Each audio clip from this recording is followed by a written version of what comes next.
388쪽입니다.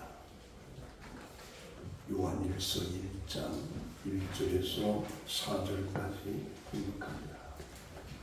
태초부터 있는 생명의 말씀에 관하여는 우리가 들은 바요 눈으로 본 바요 자세히 보고 우리의 손으로 만진 바라. 이 생명이 나타내신 바 된지라. 이 영원한 생명을 우리가 보았고 증언하여 너희에게 전하노니 이는 아버지와 함께 계시다가 우리에게 나타내신 바 된 이시니라. 우리가 보고 들은 바를 너희에게 전하노니 너희로 우리와 사귐이 있게 하려 함이니 우리의 사귐은 아버지와 그의 아들 예수 그리스도와 더불어 누림이라. 우리가 이것을 쓰면 우리의 기쁨이 충만하게 하려 함이라. 아멘. 본독한 말씀을 가지고 하나님은 사랑이시라 라고 하는 내용으로 함께 은혜를 받습니다. 핵심은 요한일서 4장 7절에서 21절까지의 말씀을 배경으로 해서 하나님은 사랑이시다 라고 하는 것으로 함께 은혜를 나누겠습니다. 요한일서의 목적은 예수 그리스도가 참 하나님이다.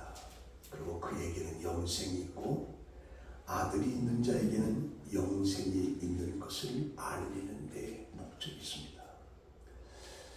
그래서 이제 1장 2절에 보면 태초에 있는 영원한 생명이 나타나신 바가 되었다 라고 할 때 이 태초는 시간천을 의미하는 겁니다.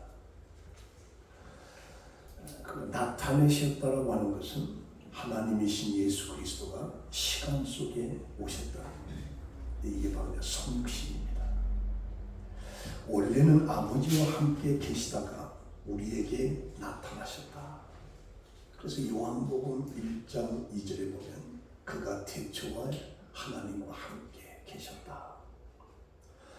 또 이어서 만물이 그로 말미암아 지은 바 되었으니 지은 것이 하나도 그가 없이는 된 것이 없느니라.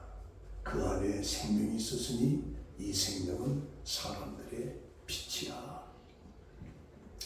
시간이라고 하는 것은 영원한 것이 아닙니다. 시간은 시작과 끝이 있습니다. 그래서 시작이라고 하는 것은 창조를 말하는 것이고 끝이라고 하는 것은 심판을 말하는 겁니다. 그래서 마치 끝에는 시간의 개념이 없어지는 거예요. 그러니까 시간 전에 하나님은 태초에 존재하셨고 창조할 때 시간의 시작 그리고 끝은 심판. 그 심판과 더불어서 시간의 개념은 없어지는 겁니다. 영원한 거예요. 그렇다면 시간을 만드신 이가 왜 오셨는가? 우리와 사귐이 있게 하려고. 이 사귐이라고 하는 것은 아버지와 그의 아들 예수 그리스도와 더불어 누린다는 거죠. 그 무엇을 누린다는 거냐? 영원한 생명. 그래서 요한은 영원한 생명을 우리가 보았다. 그리고 이것을 증언해서 너희에게 전한다. 이는 아버지와 함께 계시다가 우리에게 나타난 바 되었다. 시간 전에 아버지와 함께 계셨다가 시간 속에 우리에게 나타나셨다. 요한은 그렇게 말하고 있습니다. 그러면서 이것을 쓰는 이유가 뭐냐? 우리로 하여금 기쁨이 충만하기 위해서, 기쁨이 충만하기 위해서 이것을 썼다라고 얘기합니다.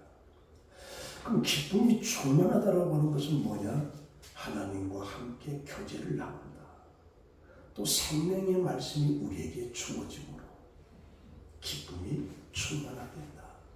그런데 이 기쁨은 세상이 주는 기쁨이 아니에요.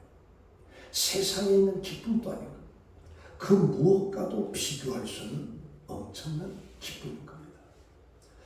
그래서 시편 104편 31절에 보면 여호와의 영광이 영원히 계속할지며 여호와는 자기 행사로 인하여 즐거워할지며.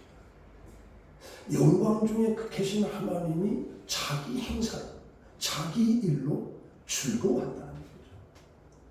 그럼 자기 일이라고 하는 건 뭐냐? 하나님의 사역인 거죠. 하나님의 사역으로 인해서 하나님은 기뻐한다는 얘기죠. 그것은 뭐냐? 하나님의 구속사역이에요. 하나님이 예수 그리스도를 통해서 전 인류를 구원하고자 하는 이 구속사역을 통해서 하나님은 기쁨으로 그 일을 행하셨다는 거죠. 이것이 바로 최고의 절정인 겁니다. 하나님이 기뻐하심이 우리에게 주어짐으로 우리도 기쁨이 충만한다는 이 충만이라고 넘치다, 흘러넘친다. 그래서 시편 32편 11절에 너희 의인들아 여호와를 기뻐하며 즐거워할지어다. 마음이 정직한 너희들아 다 즐거워질지어다. 또 빌립보서 4장 4절에 보면 주 안에서 기뻐하라. 내가 다시 말하노니 기뻐하라. 이 하나님의 사역을 통해서 하나님 스스로 즐거워했는데 그 즐거움이 뭐냐? 인간들을 구원하기 위한 구속적인 그래서 아들을 이 땅에 보내시고 인류를 구원하는 그 사역을 하나님이 기뻐했다며. 그 기쁨을 통해서 우리도 기쁨이 넘친다. 요한은 그렇게 말하고 있어요. 그러면 자기 행사로 기뻐하신다라고 하는 그 하나님은 어떤 분이시냐? 라고 할 때 첫 번째 사랑이시다. 우리 7절에 4장 7절에 보면 우리가 서로 사랑하자 라고 할 때 이 사랑의 태도와 실천을 사랑을 알자가 아니라 사랑을 하자 이렇게 말해요. 이것은 실천, 행동을 얘기하고 있습니다. 그래서 사랑은 하나님께 속했다. 그래서 사랑하는 자마다 하나님께부터 나서 하나님을 알고 사랑하지 아니하는 자는 하나님을 알지 못한다. 그러니까 사랑하는 자마다 하나님께서 나타납니다. 그러나 사랑하지 않는 자는 하나님을 알지 못한다라고 얘기합니다. 여기서 사랑은 아가페를 말하는데 남녀간의 육체적인 어떤 에로스라든가 친구지간에 나타나는 어떤 필요와 달리 달리 전혀 사랑을 받을 수 없는 그런 조건 속에서도 사랑을 해주는 그게 바로 아가페의 사랑이죠. 하나님께 그게 속했다. 하나님께 속한 자만이 바로 아가페의 사랑을 또 행할 수가 있다. 그래서 이 요한일서 4장 7절에서 21절까지가 하나님의 사랑을 성경에서 가장 아름답게 표현한 것이 바로 7절에서 21절까지입니다. 여기에 하나님은 사랑하신다가 아니에요. 하나님은 사랑이다. 8절에. 그리고 16절에 하나님은 사랑이다. 사랑하신다가 아니라 사랑이다.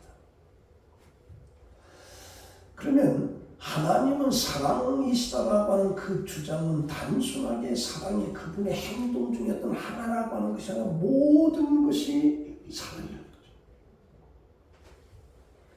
그래서 사랑이 하나님께로부터라고 하는 것은 바로 우리 기독교 신앙의 기본적인 길인 겁니다. 따라서 사랑하는 사람은 자신이 하나님께로부터 났고 하나님을 안다라고 하는 것을 보여주는 거예요. 이게 내가 삶 속에 지금 사랑이라고 하는 어떤 단어를 아는 게 말하는 거 아닙니다. 사랑이라고 하는 이 삶의 어떤 행동, 이것이 내게 있다는 그는 하나님께로부터 난 거죠. 하나님을 안다라고 하는 걸 보여주는 거예요. 그래서 사랑의 실패자는 하나님을 안다고 해도 그것은 소용이 없는 겁니다. 그래서 8절에 사랑하지 아니하는 자는 하나님을 알지 못하나니 이는 하나님은 사랑이시니라. 하나님은 사랑이다. 그렇다면 하나님의 사랑을 내가 어떻게 알 수가 있느냐? 하나님의 사랑이 우리에게 이렇게 나타난 바가 되는데 하나님이 자기 아들 독생자를 이 땅에 보내주시고 그 예수 그리스도를 통해서 우리 인간들을 구원하기 위한 그것이 바로 하나님의 사랑이라는 거죠. 그래서 아들을 보내신 것은 예수 그리스도를 통해서 우리를 구원하기 위함이다. 그래서 요한복음 3장 16절에 하나님이 세상을 이처럼 사랑하사 독생자를 주셨으니 누구든지 저를 믿는 자는 멸망하지 않고 영생을 얻게 하려 함이라. 그러니까 하나님의 사랑은 자기 아들을 이 땅에 우리를 구하기 위해서 보내준 것, 그게 바로 하나님의 사랑을 증거하는 거예요. 그래서 하나님의 사랑이라고 하는 것은 죄로 인해서 죽을 수밖에 없던 우리가 예수 그리스도 십자가의 그 죽으심을 통해서 하나님의 사랑이 우리를 구원해 준 거죠. 그래서 10절에 보면 사랑은 여기 있으니 우리가 하나님을 사랑한 것이 아니요 하나님이 우리를 사랑하사 우리 죄를 속하기 위해서 화목제물로 그 아들을 보내셨습니다. 하나님이 우리를 하나님은 사랑이다. 그 아들을 이 땅에 보낸 거예요. 왜? 화목제물로 우리를 구원하기 위해서. 그래서 요한은 뭐라고 하냐면 11절에 사랑하는 자들아, 하나님이 이같이 우리를 사랑하셨은즉 우리도 서로 사랑하는 것이 마땅하다. 아들까지 이 땅에 보내주신 그 하나님의 사랑을 내가 안다고 하면 우리도 그렇게 사랑해야 된다라고 하는 걸 강조하고 있어요. 그러니까 요한은 하나님의 사랑이 어떠한 것인가를 우리에게 보여주고 그 사랑을 입은 우리가 형제를 사랑하는 것이 마땅하다라고 하는 논리를 펴고 있는 거예요. 우리는 사랑의 빛을 지고 있는 거죠. 그 빛을 어떻게 갚을 수가 있느냐. 우리가 사랑함으로 주여 내가 사랑하나이다. 내가 이 땅을 사랑하나이다. 라고 하는 고백인 거예요. 가장 유력한 노벨 문화상의 후보로 뽑혔던 인도의 영국 출신이 하나 있는데 살만 루시다라고 하는 77세 먹은 노인입니다. 그가 산문지 그 라이프라고 하는 것으로 글을 썼는데 그가 2022년에 미국 뉴욕주의 강연장에서 극단주의 무슬림 청년으로부터 테러를 썼는데 그 해고로 나옵니다.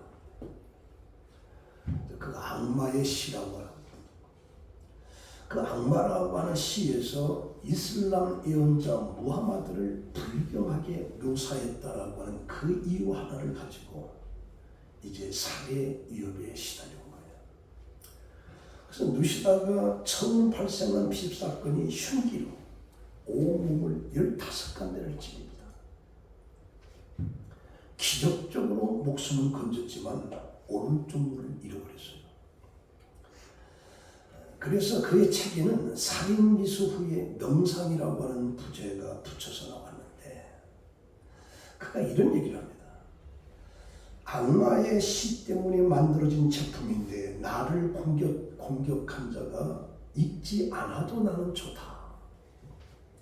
그래서 수차례 죽을 고비를 넘기고 작가로 살아간 가장 큰 동료가 뭐였느냐라고 하는데 사랑이다. 혐오의 대척점에 서서 혐오를 이기는 사랑. 아내와 동료와 독자들이 보내준 지지를 딛고 회복할 수 있었다. 바로 사랑이다라고 하는 것을 이야기하는 거예요. 15간대 칼에 찔리고 눈을 잃어버린 그 상태 속에서도 내가 견딜 수 있었던 것은 바로 사랑이다. 근데 중요한 건 뭐냐면 하나님은 사랑이다.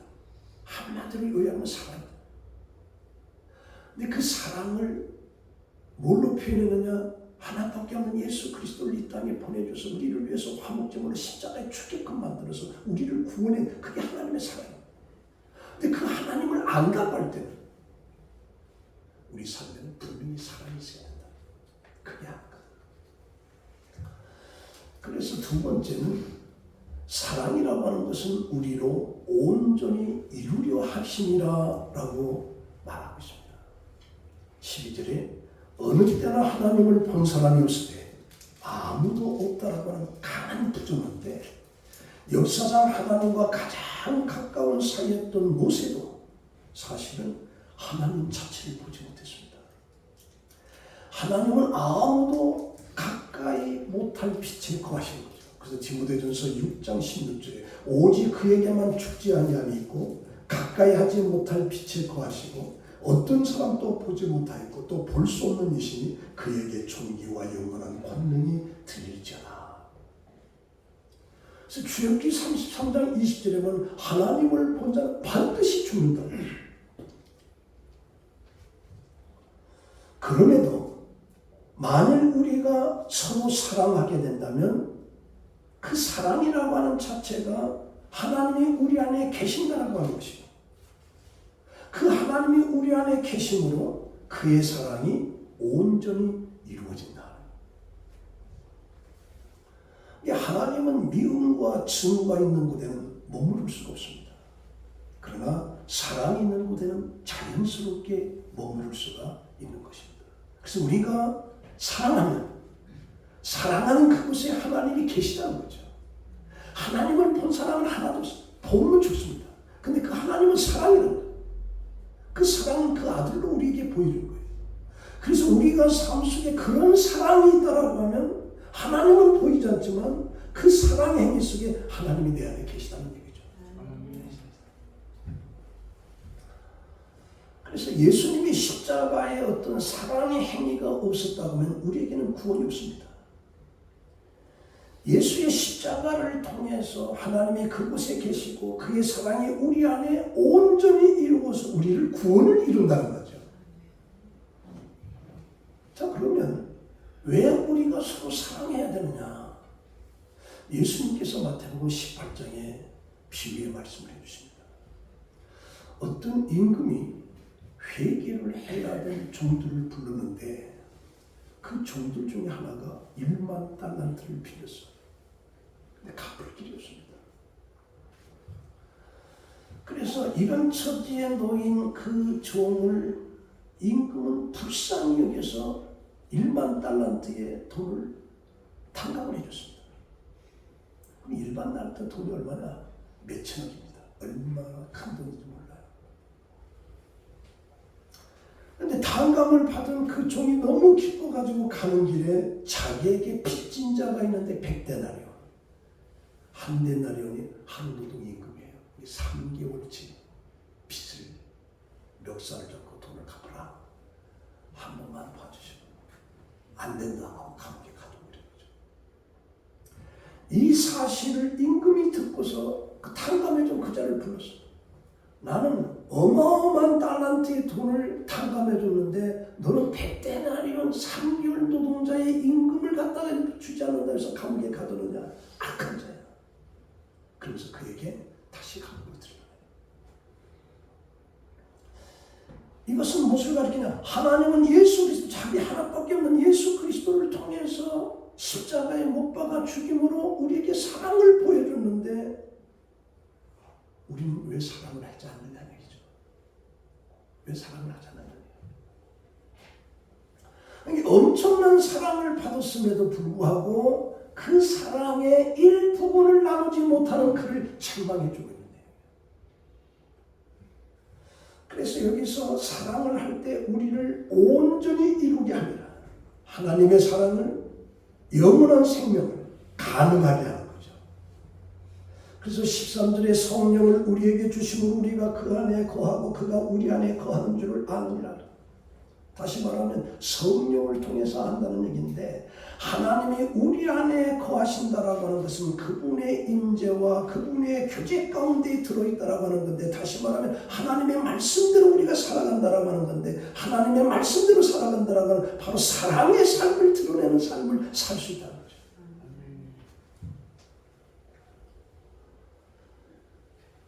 우리가 환난과 고난 앞에서도 외로워하거나 두려워할 필요가 없는 것은 뭐냐? 성령이 나와 함께하고 성령이 우리 속에 역사하시고 성령이 우리에게 말씀해 주시고 그 말씀대로 우리는 살아갑니다. 그래서 성령은 능력이라는 거예요. 성령을 할 수 없는 것도 할 수 있고, 그래서 예수님께서 죽으셨다가 부활한 다음에 마지막 제자들에게 부탁한 것이 뭐냐? 성령을 받아야 된다. 그래서 오늘 우리 그리스도인들도 삶 속에 기도의 내용이 하나가 뭐냐? 성령을 내게 주십시오. 성령이 내 안에 계셔서 그 성령에 의해서 살아가게 하옵소서. 그런 기도가 필요한 겁니다. 왜 그냥 성령이 내 안에 계셔서 그 성령으로 하여금 하나님이 하셨던 그 사랑을 나도 할 수 있도록 성령이 역사하신다는 거죠. 그러니까 성령이 우리를 돕지 않으면 우리는 사랑이라고 하는 것을 할 수가 없어요. 성령을 통해서만이 우리는 사랑을 나타내고 사랑하는 그 행동을 통해서 이 사람은 하나님을 아는구나, 이 사람은 하나님을 믿는 사람이구나, 그걸 통해서 할 수가 있는 거죠. 그래서 성령을 통해서 사랑이 나타나고 성령을 통해서 사랑이 온전히 이루어지는 거예요. 그래서 갈라디아서 5장 22절에 9가지 성령 열매 중에 첫 번째가 뭐냐? 성령입니다. 성령. 현재 19세기의 그 프랑스 소설가 빅토르 위고를 잘 압니다. 그 레미데라를. 우리말로 장관장이죠. 인간 세상을 구원하는 것이 용서인가 처벌이라고 하는 이 문제의식을 담은 작품인 거예요. 이 레미데라블이. 근데 이 소설 주인공은, 이 장발장은 빵을 훔친 죄로 19년 동안 감옥살이를 하면서 세상을 향한 증오와 분노가 가득 찼습니다. 빵 하나 훔치다 19년을 산 거죠. 그런데 출소 후에 성당에서 은식기를 훔치고 가다가 들킵니다. 그때 끌려온 그에게 성당 사제가 내가 준 것이다, 장발장을 감싸준 거죠. 내가 선물로 준 것이다. 이 한마디에 지금까지 증오와 분노가 있던 그것들이 다 녹아버립니다. 그리고는 후에 선한 삶을 살아가는 장발장이에요. 그런데 세상은 처벌이냐 용서냐, 용서, 사랑, 세상을 살린다는 이 1981년도에 괴한이 총탄에 쓰러졌던 교황 바오로 2세입니다. 자기를 쏜 청년을 찾아가서 손을 잡으면서 내가 용서한다. 그때 청년은 크게 뉘우치면서 출소한 후에 유기동물 구출 활동가로 새 삶을 살아가는 거죠. 용서는 세상을 향한 더 큰 사랑으로 승화시키는 거예요. 그러니까 사랑은 온전히 이룬다. 온전히 이룬다. 하나 더 얘기 들어보면 영국의 대정치가 중에 한 사람인 클래스턴이라고 하는 총리 때입니다. 그는 의회에서 야당 의원들로부터 거센 야유와 함께 공격을 받고 있었어요. 한참 맹렬한 공격을 받고 있을 때 그의 부하 직원 한 명이 그에게 다가오더니 귓속말로 뭐라고 선언합니다. 이때 총리는 공격을 연기해 주시기 바랍니다 라고 일방적으로 그냥 급히 의회를 떠나가 버린 거예요. 그랬더니 여기저기서 의원들의 야유가 터지고 집기를 집어들고 난리가 났습니다. 근데 국회로 빠져나온 그 총리가 간 곳은 병원이었습니다. 그의 마차를 끄는 마부가 죽어가고 있었던 거죠. 그 늙은 마부가 평생을 섬겨온 자기 주인의 손을 꼭 잡고 웃음 띤 얼굴로 숨을 다 거두는 거예요. 이 소식이 의회까지 전해진 거죠. 총리가 다시 의회로 돌아왔을 때는 그 의원들은 야유 대신에 전부 다 일어나서 기립박수를 쳐줬더라고요. 실질적인 거예요. 이게 사랑. 그러면 이제 세 번째는 이 사랑이라는 게 왜 중요하느냐? 심판날에 우리에게 담대함을 주게 한 거예요. 성령을 통해서 온전히 사랑이 내게 이루어졌다라고 하는 것이 왜 중요하냐? 우리 요한일서 4장 17절에 보면 이로써 우리 사랑이 우리에게 온전하여 이루어지는 것은 우리로 심판날에 담대함을 가지게 하려 함이니 주께서 그리하신 것 같이 우리도 이 세상에서 그러하니라. 이 세상에서 우리가 그리스도처럼 살게 되었다라고 하는 이 공동 번역에서는 그렇게 기록이 되고 있어요. 이제 그리스도처럼 살게 되었다라고 하는 거는 그리스도를 닮았다는 얘기죠. 뭘 닮았다는 거냐? 사랑을 닮았다는 거죠. 그러니까 우리가 주님을 사랑한다고 하면 주님을 닮아가는 것이고 주님처럼 사랑의 삶을 살 수 있다. 그래서 사랑이 우리에게 온전히 이루어지는 것은 하나님에 대한 우리의 사랑과 우리에 대한 하나님의 사랑을 말하는 건데, 하나가 된 사람의 그 삶은 마지막 심판날, 시간의 끝에 마지막 심판날에 담대 있을 수가 있어요. 뭘로? 사랑의 의미로. 사랑의 의미로. 그래서 이 사랑의 삶이라고 하는 것은 우리로 하여금 마지막 심판 때 담대함을 가져다 주는 거예요. 그래서 우리가 마태복음 25장 31절에 보면 인자가 자기 영광으로 모든 천사와 함께 자기 영광의 보좌에 앉으리니 그 앞에 모으고 심판이 벌어지는데 그때 양과 염소예요. 양의 편 선자에게 뭐라고 그러냐? 내가 배고플 때, 내가 헐벗을 때, 내가 감옥에 있을 때, 내 병 들었을 때 너희들이 찾아간다. 언제 그렇게 한 것입니까? 지극히 작은 자에게 내게 한 것이다. 근데 염소물에게는 내가 배고플 때, 내가 가난할 때, 힘들었을 때, 병 들었을 때, 감옥에 갔을 때 너는 하나도 한 것이다. 언제 주님이 그렇게 했습니까? 가난한 자 하나가 함께 바꿔 내렸거든. 그러면서 뭐라고 하느냐? 이제 심판하면서 너희들은 영벌에, 너희들은 영생에 이렇게 나눠지는데 사랑의 행위를 나눠줘요. 제가 항상 여기 와서도 마태복음 25장에 세 가지 비유를 강조했는데 이게 아주 중요한 말씀이에요. 왜 그러냐? 기름을 준비한 이건 하나님과 나 사이의 관계예요. 달란트 비유. 이것은 내게 주어진 달란트는 이 세상을 어떻게 살아가냐. 마지막에 양과 염소의 비유인데 그 사람의 행위입니다. 사랑의 행위예요. 이 사랑의 행위를 행한 자에게 너희는 영생에, 너희는 영벌에 보좌에 앉으면서 그들을 전부 다 심판하신다. 그렇게 되는 거죠.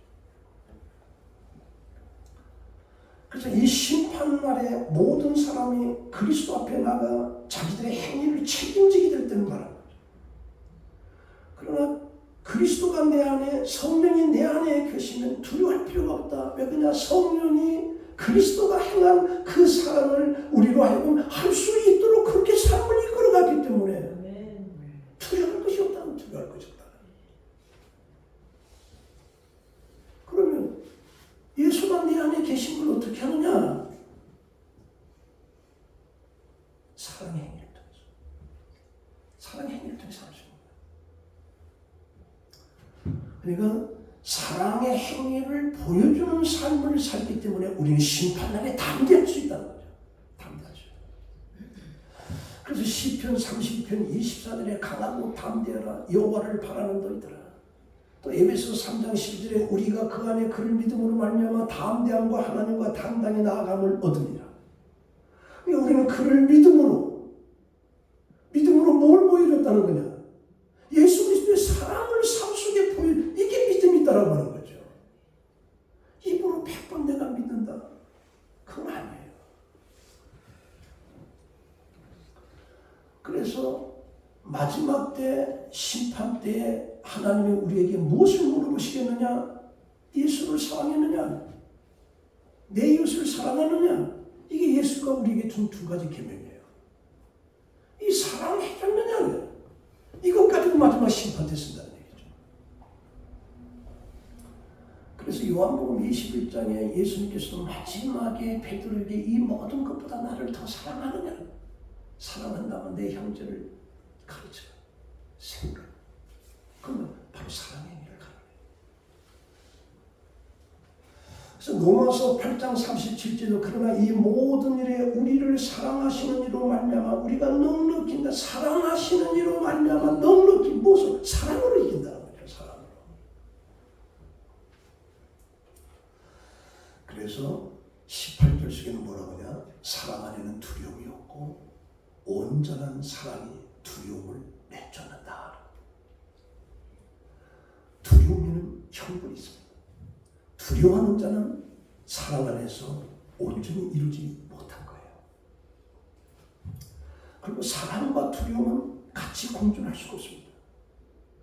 두려워하는 것은 담대함이 어떤 결, 담대함이 없기 때문에 두려움이 오는 거예요. 그러면 그것은 무슨 말이냐? 담대함의 결이라고 하는 것은 하나님의 사랑을 수용하지 못했다는 얘기가 돼요. 그 사랑을 안에서 온전히 이루지 못했다라고 하는 걸 말하는 거죠.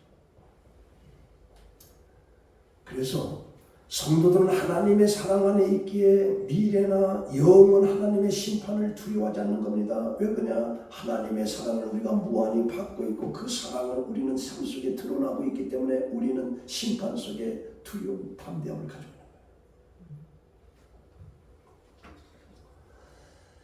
그러면서 20절에는 뭐라고 하냐면 누구든지 하나님을 사랑하노라 하고 그 형제를 미워하는 이는 거짓말하는 자니 그 형제를 사랑하지 아니한 자는 보지 못하는 바 하나님을 알 수 없다. 형제 자매를 사랑하지 않으면 어떻게 보이지 않는 하나님을 사랑할 수 있는가? 우리가 착각에서 벗어나야 될 건 뭐냐? 내가 매주일 한 번도 빠지지 않고 하나님의 성전에 와서 예배를 드린다라고 하는 그 사실 자체를 가지고 나는 사랑이 있다라고 얘기할 수 있는가? 사랑의 희생을 한 번도 해보지 않고 그런 기회도 없었기 때문에 그래도 나는 하나님을 사랑한다라고 얘기할 수 있는가? 그렇지 않다. 어떤 사람이 하나님을 사랑할 수 있는지를 알아볼 수 있는 것은 내 주위에 가난하고 힘들고 고통스러운 자들에게 사랑의 행위를 전해줬느냐 그것에 따라서 그가 사랑이 있느냐 없느냐를 알 수가 있는 거예요.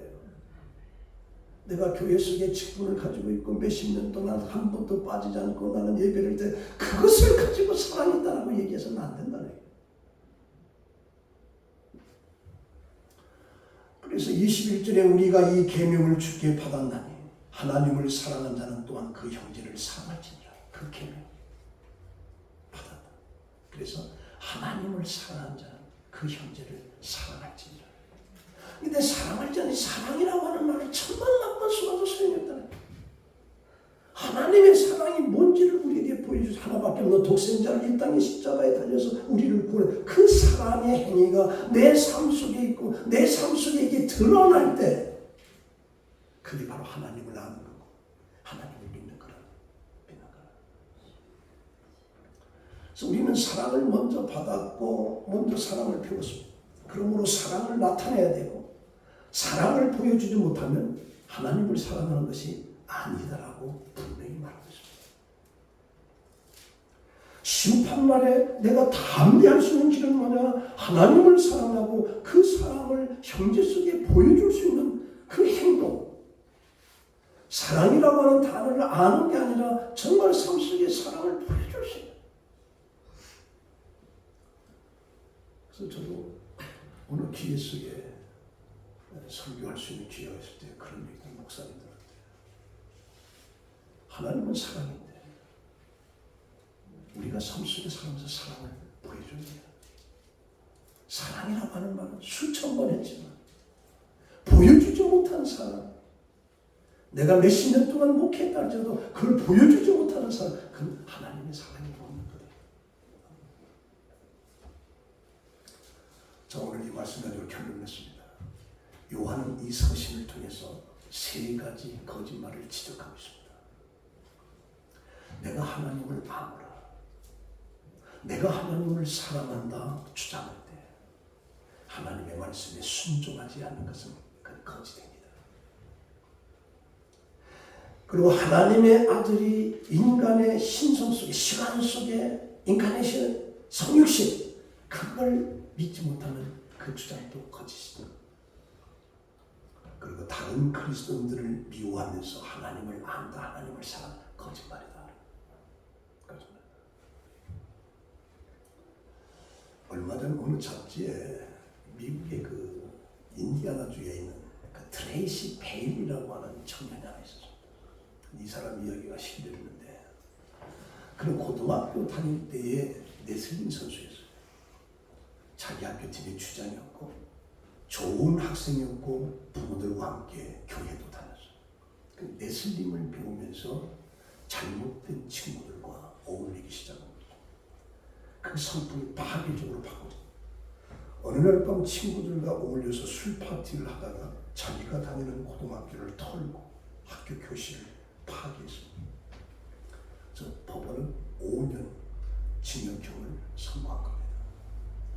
그런 살인자들과 강간범들 속에서 수용 생활을 하다가 어느 날 거울 속에 비춰진 자기 얼굴을 쳐다보면서 회개가 일어납니다.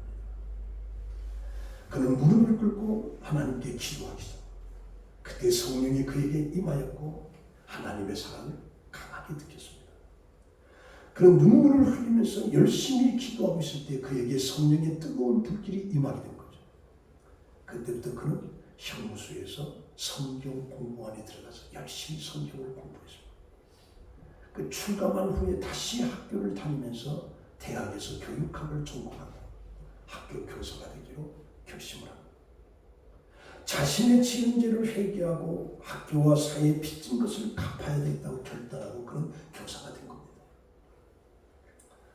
그 베일리는 미국 백악관에서 개최된 가장 모범적인 교사 시상식에 참여하게 되죠. 그는 그의 최고의 모범 교사로 뽑혀서 대통령으로부터 표창을 받은 거죠. 우리가 삶 속에 살아가면서 가장 중요한 것은 뭐냐? 하나님을 아는 거예요. 하나님을 안다, 하나님을 사랑한다라고 하는 것은 어떤 단어적인 어떤 지식을 내가 하는 게 아니라 하나님을 안다라고 하는 것은 그 하나님이 보여준 그 사랑, 근원적인 그 사랑을 내가 삶 속에 드러내는 거예요. 그게 하나님 하는 거예요. 그게 하나님 사랑한다는 거죠. 하나님이 우리에게 보여준 이 엄청난 사랑을 행하지도 못하면서 나는 하나님 사랑, 이게 거짓말이라는 얘기죠. 그래서 오늘 우리 그리스도인들이 너무 많이 착각하고 있는 거예요. 그래서 사랑하지 아니하는 자는 하나님을 알지 못하나니, 하나님을 알지 못한다고 그랬어요. 이는 하나님은 사랑이십니다. 그래서 우리가 하나님의 사랑을 안다라고 하는 건, 하나님을 사랑한다라고 하는 건 뭐냐? 내 삶 속에 사랑을 보여주시는 거예요. 그래서 우리 성도 여러분들은 하나님을 알 때 그 사랑을 행함으로 하나님을 알고 하나님을 믿되 그 사랑의 행위를 함으로써 믿는, 그래서 온전해지고 심판대 앞에서도 담대해질 수 있는 여러분들의 삶이 되기를 예수의 이름으로 축원합니다. 기도하겠습니다. 하나님 감사합니다. 하나님은 사랑이시고 그 사랑을 예수 그리스도를 이 땅에 보내주심으로 십자가에 달려 죽게 하심으로 우리를 구원하시는데 그 사랑을 확정하셨습니다. 그 하나님을 내가 믿는다고 하면, 그 하나님을 내가 사랑한다고 하면 나도 삶 속에 그 사랑을 드러내면서 나타내면서 사는 우리 모두가 되게 하여 주시옵소서. 예수님의 이름으로 기도합니다. 아멘.